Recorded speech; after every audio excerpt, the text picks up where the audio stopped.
Suatu hari di Seoul, Korea Selatan, seorang pria bernama Nam tampak mengendarai mobil untuk menemui komandan grupnya di Badan Intelijen yang bernama Chun. Di sana ia memperlihatkan hasil tangkapannya, yaitu seseorang yang disekap di bagasi mobil. Chun pun memberitahu bahwa grup mereka telah dibubarkan oleh pusat. Demi kebaikan Nam, Chun memberikan hadiah berupa paspor agar Nam bisa kabur ke luar negeri dan bertahan hidup. 그 여자애 때문이니? 떠날 수 있을 때 떠나라. 세상이 변했다. Walaupun tidak tahu alasan sebenarnya mengapa grupnya dibubarkan, ia segera pergi menemui Jo, kekasihnya, di bandara. Setelah memberitahu bahwa dirinya dipecat, Nam pun mengajak Jo untuk ikut bersamanya ke luar negeri supaya tidak menjalani hubungan jarak jauh dan bisa memulai kehidupan baru bersama-sama. Namun nasib sial menimpa mereka. Baru saja keluar lift dan sampai di lantai tujuan, mereka sudah dihadang oleh gerombolan musuh yang langsung menyerang Nam.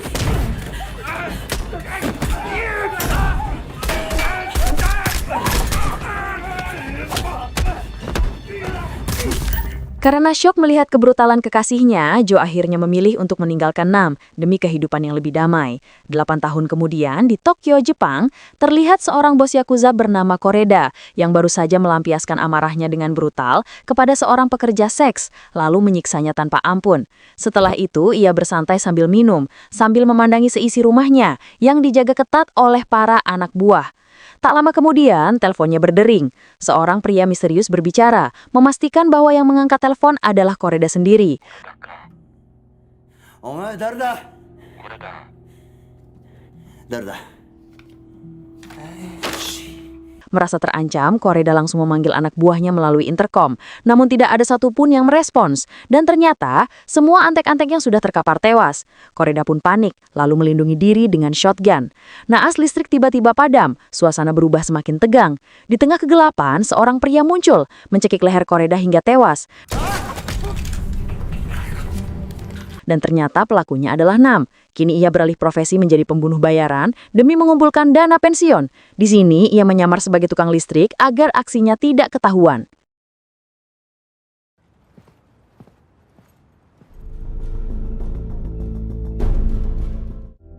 Setelah misinya sukses, Nam pun menemui kliennya yang bernama Wan di sebuah resto untuk menerima bayaran. Nam ditawari pekerjaan lagi, tapi dia sudah bertekad ingin pensiun dari lingkaran setan itu karena menginginkan kehidupan yang tenang dan damai. Nam kemudian beranjak pergi. Tujuan selanjutnya yaitu menyetorkan segepok uangnya ke bank untuk tabungan masa tua. Usai dari bank, Nam bersantai di kedai guna melepas penat. Saat sedang minum minuman keras, Nam melihat poster pantai. Panamaって書いてあるんだ. Melihat keindahan pantai itu, Nam pun menjadikan Panama sebagai tempat impian untuk menikmati masa tua setelah pensiun. Namun, karena uangnya belum cukup, dia memutuskan untuk menerima misi terakhir dari Wan. Cerita beralih ke sebuah rumah di Bangkok, Thailand. Di pagi yang cerah, Joe dan putrinya yang bernama Min hidup dengan damai. Joe tampak sedang menerima telepon penting, sambil menyiapkan makanan untuk sang anak. Joe juga selalu menyempatkan mengantar putrinya ke sekolah internasional sebelum bekerja, bahkan menampilkan trik menghilangkan koin yang menjadi kesukaan anaknya.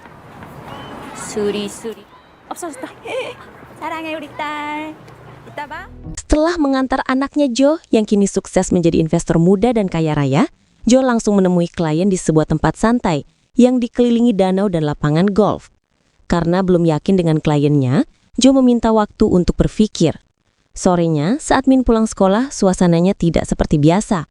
Yang menjemput bukan ibunya, melainkan pengasuh. Min ragu untuk ikut, namun akhirnya diyakinkan, lalu ditarik paksa masuk ke mobil.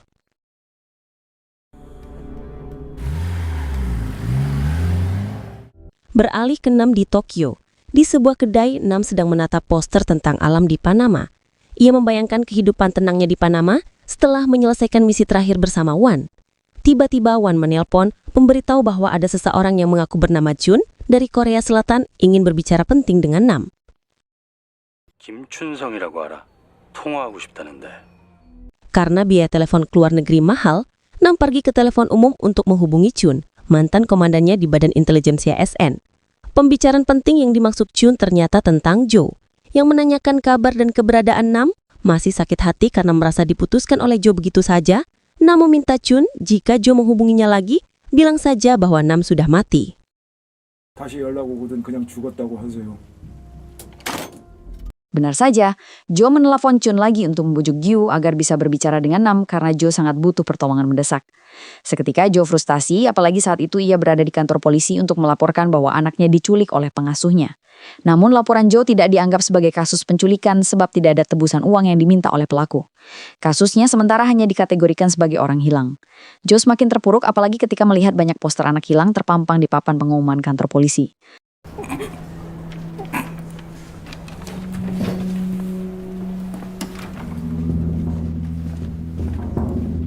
Tak lama, seorang kenalan John menghubungi Jo lewat telepon. Mereka mengatakan baru saja ditelepon oleh penculik anak Jo yang kali ini benar-benar meminta uang tebusan. Namun Jo diminta datang sendiri ke lokasi yang ditentukan tanpa melibatkan pihak kepolisian demi keselamatan anaknya. Beberapa saat kemudian, Nam yang baru kembali ke kontrakan untuk beristirahat, tiba-tiba mendapat telepon dari Chun. Chun membawa kabar mengejutkan, mantan kekasih Nam yaitu Jo ditemukan tewas di Thailand. Jasadnya bahkan sudah dibawa pulang ke Korea Selatan untuk diotopsi. 서용주 사망, 한국에서 시신 인도할 수 있는지 경찰에서 연락 오. Nam pun segera pulang kampung. Di ruang otopsi ia melihat langsung tubuh Jo yang sudah kaku dengan jahitan panjang melintang di bagian dada. Yang lebih memukul batin Nam adalah saat ia diberitahu bahwa organ dalam Jo telah diambil. Barang-barang berharga Jo termasuk dompet dan foto-foto kemudian diserahkan kepada Nam. Hal itu karena ketika Jo melaporkan anaknya hilang, ia menulis nama Nam sebagai kerabatnya. Malam itu Nam bertemu Chun untuk meminta penjelasan mengenai foto-foto anak-anak yang dibawa Jo. Chun pun akhirnya mengaku bahwa sebelumnya Jo pernah menemuinya untuk memberitahu soal kehamilannya. Ayah dari anak yang dikandung itu adalah Nam. Saat itu Jo diberi pilihan antara mempertahankan janin atau Nam, dan Jo memilih bayinya. 네 놈한테 갈 건지 하나를 선택하라고. Kemudian Nam mencoba menjernihkan pikirannya dengan pergi ke dermaga. Saat itulah Wan menelpon dan membatalkan misi terakhir Nam karena situasi sedang genting. Wan mendapat informasi bahwa bos Yakuza yang kemarin dibunuh oleh Nam ternyata memiliki adik laki-laki. Dan yang lebih buruk, adiknya jauh lebih sadis. Saking sadisnya, ia sampai dijuluki sebagai tukang jagal. Sebelum masuk mobil, Wan memperingatkan Nam untuk segera bersembunyi dan mengamankan diri. Wan sendiri berencana pergi bersama supir pribadinya menggunakan mobil. Namun, saat Wan meminta supirnya memutar lagu, tiba-tiba semuanya berubah.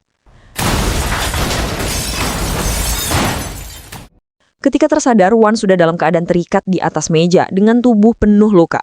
Tak lama kemudian, Zakuza datang, berniat membalas dendam atas kematian kakaknya. Ia mengancam Wan memaksa untuk mengakui siapa pembunuh bos Yakuza. Terpaksa, Wan membongkar kebenaran bahwa pembunuh itu adalah Nam, si pembunuh bayaran. Namun, pengakuannya sia-sia. Zakuza tetap menguliti Wan secara sadis, bahkan menggantung tubuhnya terbalik.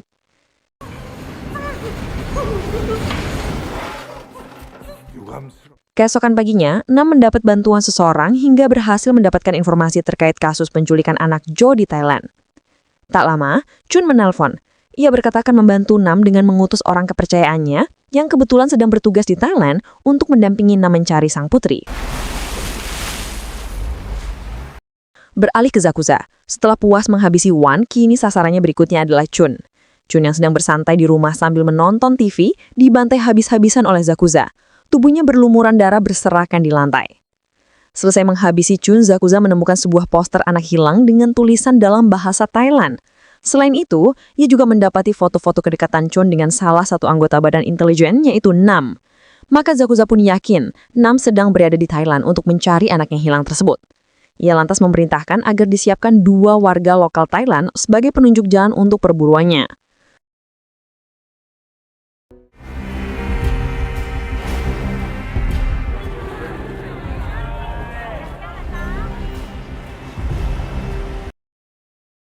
Setibanya di Thailand, Nam disambut oleh seorang pria Korea bernama Lee. Lee adalah informan yang ditugaskan oleh Chun untuk membantu Nam.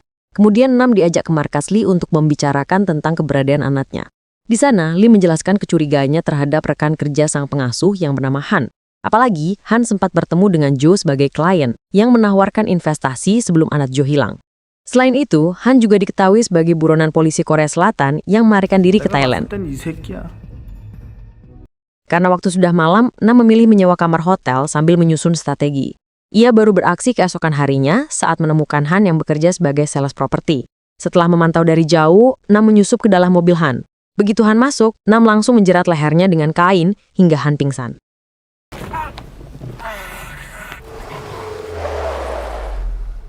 Di tempat sepi itulah Nam mulai menginterogasi Han. Ia bahkan memotong jempol Han dengan tang agar Han mau membuka mulut. Akhirnya Han mengaku, dia sebenarnya berniat menguasai harta milik Joe. Namun, karena Joe terlalu lama berpikir dan tak segera menyerahkan uang investasinya, Han menculik putri Joe sebagai umpan agar Joe datang menemuinya. Saat Joe masuk dalam jebakan itu, Han menguras habis seluruh hartanya, lalu membunuh Joe demi menghilangkan jejak. Tak cukup sampai di situ, Han juga mengambil organ tubuh Joe untuk dijual kembali. Mendengar semua itu, jelas saja Nam emosi. Meskipun ia bertekad kuat untuk tidak masuk lagi ke lingkaran setan, namun situasi ini membangkitkan nafsu membunuhnya terhadap Han.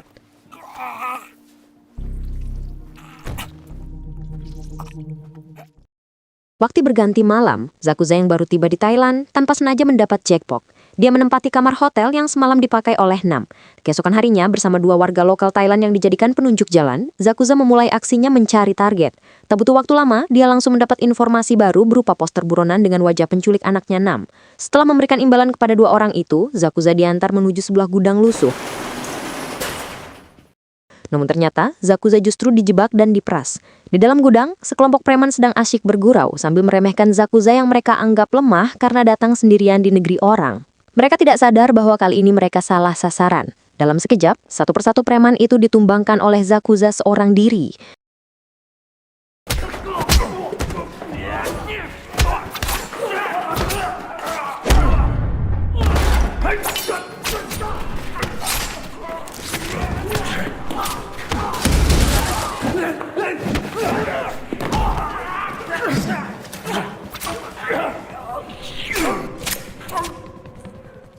Hanya tersisa 1 orang informan yang menunggu di luar gudang. Dia langsung ketakutan saat melihat Zakuza keluar dengan muka penuh darah segar.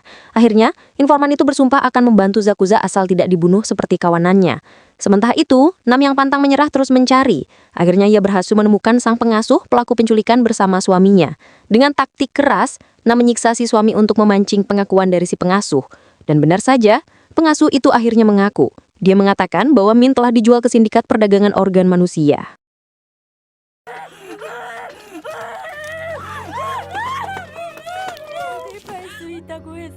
남편 아는 사람들 안 사장한테는 죽었다고 했어. 그게 누구냐고? 차오포.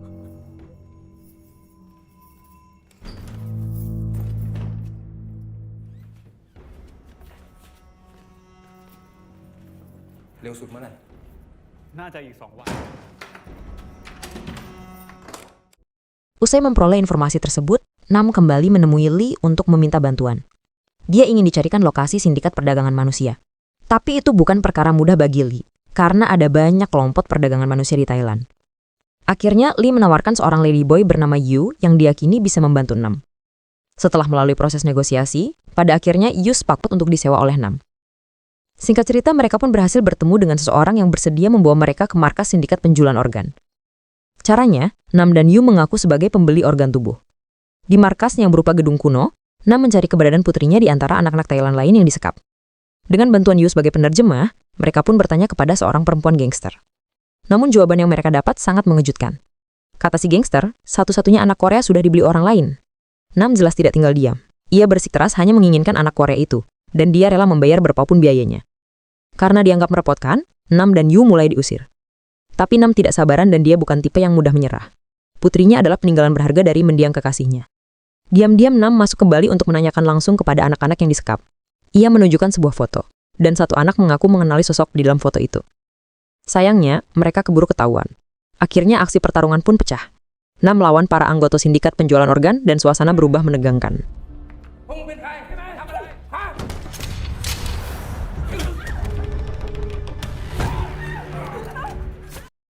Menyisakan seorang perempuan yang akhirnya dibekap dan dicekik untuk diinterogasi, namun tiba-tiba anak yang tadi mengaku mengenal Min berteriak keras dan menyebutkan nama daerah lokasi Min berada. Saat Nam hendak mengajak anak itu kabur, tak disangka-sangka Zakuza muncul, dan kini Nam harus berhadapan langsung dengannya. Sorot mata Zakuza terlihat tajam, penuh amarah, jelas dia tak sabar untuk melampiaskan dendam. Duel pun tak terelakkan.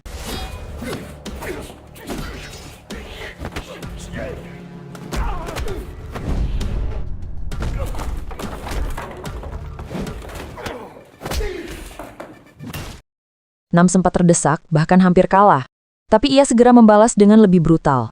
Walau begitu, pada akhirnya Nam tetap tercekik oleh Zakuza. Sadar waktunya terbuang sia-sia, Nam memilih kabur untuk menyelamatkan diri. Sementara itu, Yui memanfaatkan situasi kacau untuk membawa anak yang mengenali Min kabur dari tempat itu. Sayangnya mereka malah ketahuan polisi. Dan Yui justru dikira sedang menculik anak tersebut. Meski begitu, ada sisi baiknya juga. Karena akhirnya semua anak-anak yang disekap berhasil diselamatkan. Di tengah momen penyelamatan itu, seorang wartawan yang sejak tadi meliput kejadian terlihat tergesa-gesa masuk ke sebuah mobil. Dia mengabarkan informasi penting, bahwa sebelumnya ada 2 orang Korea yang terlibat duel sengit. Dan orang yang menerima kabar itu tak lain adalah Chow Po. ไปสืบมาให้ได้ว่าผมเป็นใครครับบอส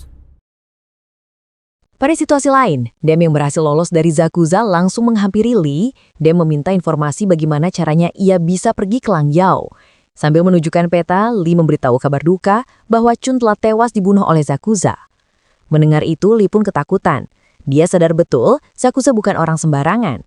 Namun demi mengenang sahabatnya, Lee akhirnya membantu Nam sekaligus membekalinya dengan sebuah pistol. Di sebuah kamar, saat Zakuza tengah kelelahan tiba-tiba mendapat telepon dari Nam. Nam mengancam akan membunuh Zakuza. Namun Zakuza mengancam balik siap menghabisi siapapun yang berhubungan dengan Nam. 내 손에 죽는다. 난 너와 연관된 인간들을 모두 죽일 거야. Hari selanjutnya, di kantor polisi Thailand, Yui sedang diinterogasi. Ia bahkan diancam hukuman penjara 19 tahun. Tak punya pilihan lain, Yui akhirnya mengungkapkan bahwa Nam saat ini berada di Langyao untuk mencari anaknya. Polisi pun segera merencanakan operasi pencarian. Di sisi lain, Zakuza terlihat hendak membeli perlengkapan perang berupa senjata dan granat di sebuah toko senjata. Sambil memperhatikan sebuah pistol yang menurutnya menarik, Zakuza bertanya mengenai markas keberadaan Chow Po, bos mafia organ. Namun pertanyaannya ditolak mentah-mentah. Tiba-tiba Zakuza langsung menyerang penjaga toko itu hingga pingsan. Anggota lain yang mendengar keributan itu lantas masuk, tetapi langsung ditodong shotgun oleh Zakuza, yang memaksa mereka untuk mempertemukannya dengan Chow Po di markasnya. Sementara itu, Nam yang sudah tiba di Langyao bertanya tentang lokasi pabrik bola kepada seorang anak kecil yang sedang main bola, sambil mengiming-imingi dengan uang. Tentu saja, anak laki-laki itu tertarik, hingga akhirnya menunjukkan jalan kepada Nam. Nam kemudian memantau gerak-gerik di pabrik bola lewat sebuah gedung reot yang berada di seberang. Di sanalah untuk pertama kalinya, Nam bertemu tatap dengan putrinya, yang terlihat sedang menatap keluar dari jendela bolong di gedung seberang. Melihat anaknya dibawa pergi, Nam langsung tancap gas mengejar. Namun sayangnya, lagi-lagi ia dihadang oleh Zakuza, yang menembak brutal ke arah mobil Nam hingga kaca mobilnya pecah berkeping-keping. Saat Nam berusaha menghindar, dari belakang, ia juga dihadang oleh polisi Thailand. Terpaksa, Nam menabrakkan mobilnya ke arah kumpulan mobil polisi yang menghadang.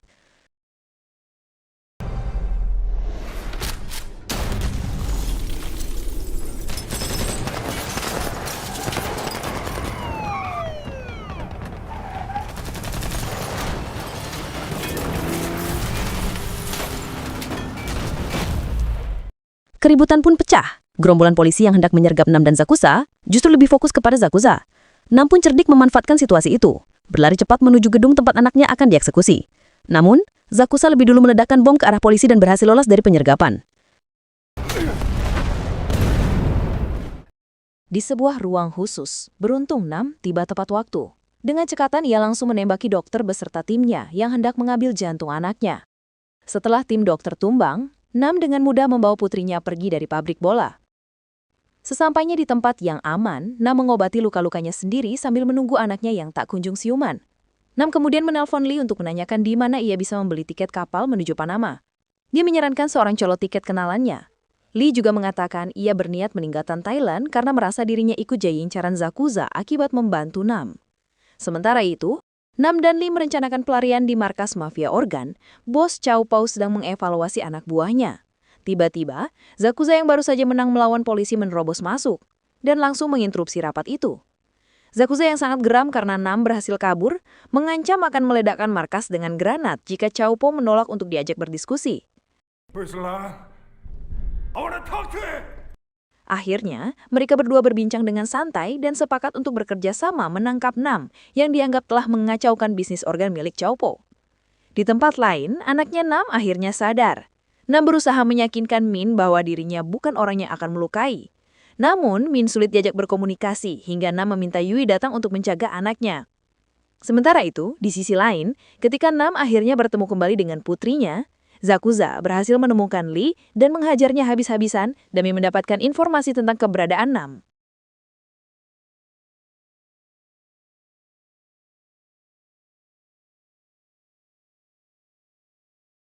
Pagi harinya Nam membawa anaknya ke dokter anak.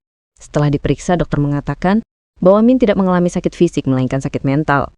Karena itu dokter menyarankan agar Min dibawa ke psikolog. Dokter yang merasa tugasnya selesai pun hendak pergi, namun dicegah oleh Nam yang meminta tolong agar dokter menemani putrinya selagi ia keluar sebentar. I have to go out. Can you stay here? Please, coming back in 10 minutes exactly. Sebelum keluar, Nam lebih dulu menghampiri Min, tapi anaknya justru bersembunyi di kolong kasur. Saat ditarik keluar, ternyata Min sedang mengambil koin. Nam kemudian menampilkan aksi sulap kecil hingga membuat Min tersenyum.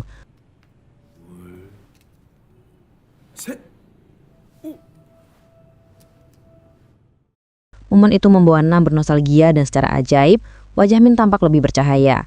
Min mulai teringat akan ibunya lalu menyadari bahwa Nam adalah ayah kandungnya. Untuk pertama kalinya, Min meminta pelukan. Suasana hangat itu terpaksa terhenti karena Nam harus keluar membeli tiket kapal ke Panama. Setelah berhasil mendapatkan tiket, Nam kembali menuju kamar anaknya. Namun betapa terkejutnya ia karena gedung sudah dikuasai oleh anak buah Jaupo. Nam pun menghabisi mereka satu persatu sambil terus berusaha menuju kamar di lantai atas.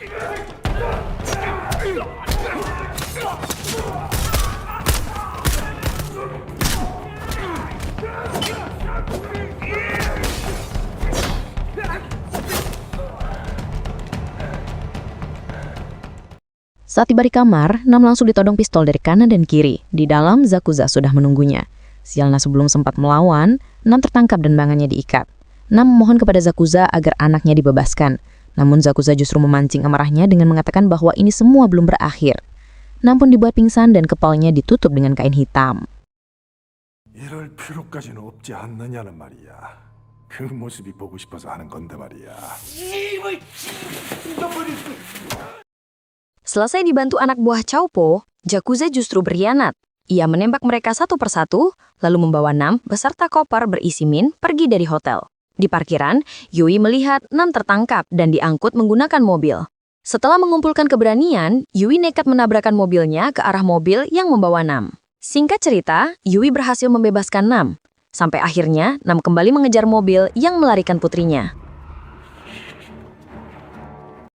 Tanpa mengenal lelah, Nam berlari sekencang mungkin, lalu memanfaatkan jalan pintas untuk menghadang. Bermodalkan pistol pemberian Lee, Nam menembaki mobil dan bahkan menabrakkan dirinya hingga berhasil masuk ke dalam mobil lewat kaca depan.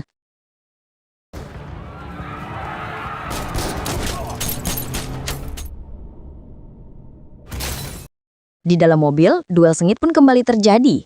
Nam dan Zakuza bertarung habis-habisan, hingga mobil kehilangan kendali, menabrak sebuah toko, dan berhenti. Saat Nam bangkit, ia justru disergap dari belakang. Zakuza menikamnya. Dengan tubuh penuh luka dan kesakitan, Nam masih berusaha meraih tas berisi granat. Granat itu ia aktifkan, lalu dilempar keluar mobil.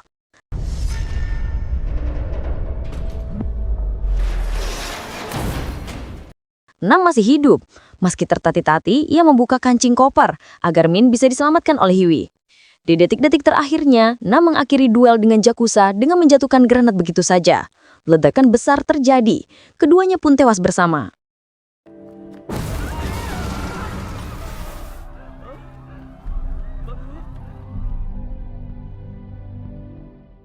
Sebelum Yui pergi, Nam sempat berwasiat agar Yui mengambil loker tempat ia telah menyiapkan sekoper uang dan tiket menuju Panama. Akhirnya, Min hidup damai dan bahagia di Panama bersama Yui, si Ladyboy, dan film pun tamat.